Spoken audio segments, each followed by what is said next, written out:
Le cancer pourrait coûter la vie à plus de 5 millions de femmes par an dans le monde en 2030, selon un rapport de la Société américaine du cancer qui pointe les fragilités des pays en développement face à cette maladie. Un chiffre en hausse de près de 60% par rapport à 2012 en raison de l'augmentation et du vieillissement de la population. Le cancer du sang le plus fréquent est la cause principale de décès par cancer chez les femmes dans le monde avec plus d'1 million de cas diagnostiqués et 521 900 décès en 2012. Le cancer du poumon suit avec 491 200 décès annuels parmi les femmes. Plus de 80% de ces cancers sont attribuables au tabagisme aux États-Unis et en France et 40% en Afrique subsaharienne. Parmi les autres facteurs de risque pour ce cancer, la pollution intérieure, cuisine et chauffage au charbon ou au bois, responsable de plus d'1 million de décès de femmes dans le monde en 2010, selon ce même rapport. Le cancer du col de l'utérus, lui, est responsable de près de 266 000 morts chaque année. Pour ce cancer, près de 90% des décès dans le monde surviennent dans les pays en développement. L'Inde à elle seule comptant pour 25% du total des cas. L'Afrique subsaharienne, l'Amérique centrale et du Sud, ainsi que l'Asie du Sud-Est et l'Europe de l'Est ont les taux d'incidence et de mortalité les plus élevés de cancer du col de l'utérus. Cette hausse est aussi attribuée à l'augmentation de la prévalence des facteurs de risque de cancer connus liés à la transition économique rapide comme l'inactivité physique, une mauvaise alimentation, l'obésité et des facteurs reproductifs comme par exemple avoir un premier enfant à un âge tardif. Toujours selon le même rapport, après les maladies cardiovasculaires, les cancers constituent la deuxième cause de décès chez les femmes dans le monde, représentant 14% de l'ensemble des décès féminins en 2012. Producteurs, acheteurs, transformateurs et exportateurs, les 4 différents collèges pour la mise en place de l'interprofession dans la filière anacarde. L'interprofession, l'une des priorités des réformes intervenues dans la filière en 2012 par la volonté du président de la République Alassane Ouattara. Si les 3 derniers collèges sont prêts, les producteurs traînent encore les pas. Le conseil d'administration de la Fédération nationale des producteurs d'anacarde de Côte d'Ivoire s'organise pour la mise en place de cette interprofession. Des décisions ont été prises au cours de ce dernier conseil d'administration. Au nom de tous les pairs, les conseils d'administration, tous les administrateurs, nous avons trouvé qu'il est bon de permettre à notre frère de se mettre un peu à l'écart pour nous permettre d'avancer parce que tout le monde agricole nous regarde et l'État lui-même. Pour les administrateurs, les producteurs ne doivent pas être à la traîne dans l'organisation de la modernisation de la filière. Au cours de ce conseil d'administration, plusieurs décisions ont été arrêtées. La désignation d'un directeur général et les préparatifs de la campagne 2017. Depuis le producteur en passant par la coopérative jusqu'à l'Union, les superficies cultivables, les dernières données des 3 dernières années au niveau de la production, nous allons doter la FENAPACI vraiment d'organes nouvelles. La Fédération nationale des producteurs d'anacarde de Côte d'Ivoire compte à ce jour plus de 300 000 producteurs sur l'ensemble des 19 zones de production.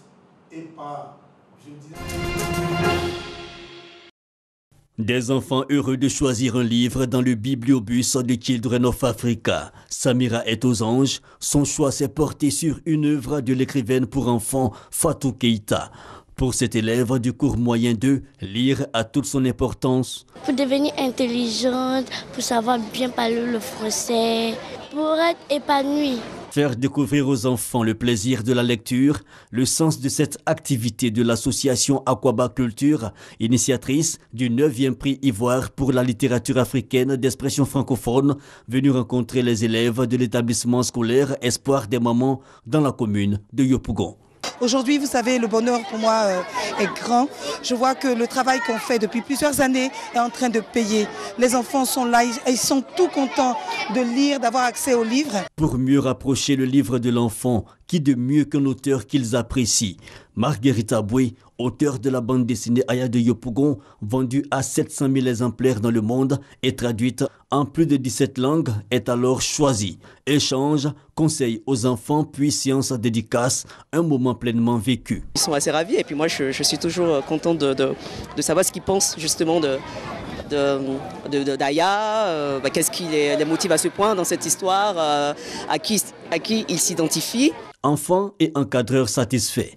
Cap est mis sur l'INSAC, Institut national supérieur des arts et de l'action culturelle à Cocody. Ici, bercé par la musique, l'amour des lettres est dispensé par l'auteur mauritanien Beyrouk Mbarek, invité spécial du prix Ivoire 2016. Échange à juger enrichissant par les étudiants, encore amoureux du livre malgré la réalité du numérique plus que présente aujourd'hui. Même si Internet, la lecture est un outil fiable parce qu'en lisant, on peut découvrir de nouveaux mots. En découvrant de nouveaux mots dans la lecture, on peut aller maintenant sur Internet chercher les mots qu'on ne comprend pas dans la lecture. D'où l'engagement pris pour faire de la lecture un outil quotidien dans la quête permanente de la connaissance. On les savait joueurs ou chasseurs, mais il semblerait que les chats soient aussi de fins mélomanes. C'est en tout cas la théorie de ce musicien américain qui a développé une musique spécifiquement conçue pour les matous. Sa recette pour parler aux félins, incorporer des sons familiers dans des mélodies alternant tons graves et aigus. Parmi les ingrédients qui composent la musique pour chat, vous avez des bruits de ronronnement. Je possède environ 26 instruments différents pour reproduire des ronronnements. Dans la musique, ce genre de son permet de créer une sensation de bien-être. Proche des musiques de relaxation, les compositions de David Tay auraient des vertus apaisantes, en particulier pour les chats turbulents. Test grandeur nature dans ce café de Londres qui héberge une dizaine de spécimens.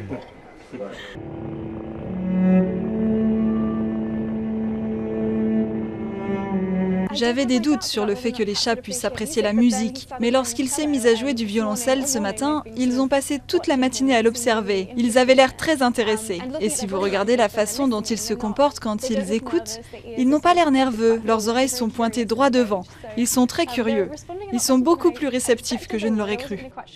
Distribué par Universal en Europe, Music for Cats s'attaque donc à un marché potentiellement juteux, avec plus de 7 millions de félins au Royaume-Uni et 11 millions en France. Si le succès est au rendez-vous, David Tay espère décliner sa formule pour d'autres espèces, à commencer par les chevaux et les chiens.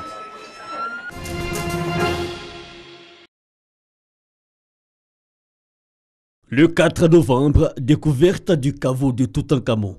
En Égypte, mort à 19 ans. Le pharaon Toutankhamon doit sa célébrité aux conditions obscures de sa disparition, mais aussi aux fabuleux trésors que recelait sa sépulture. Toutankhamon et ses ancêtres étaient peu connus jusqu'à la découverte en 1922 de sa tombe intacte, le trésor qui s'y trouvait et de son masque mortuaire en or massif. Selon une étude, le jeune pharaon aurait succombé à 19 ans à une maladie des os combinée au paludisme et pire, il serait mort sans héritier.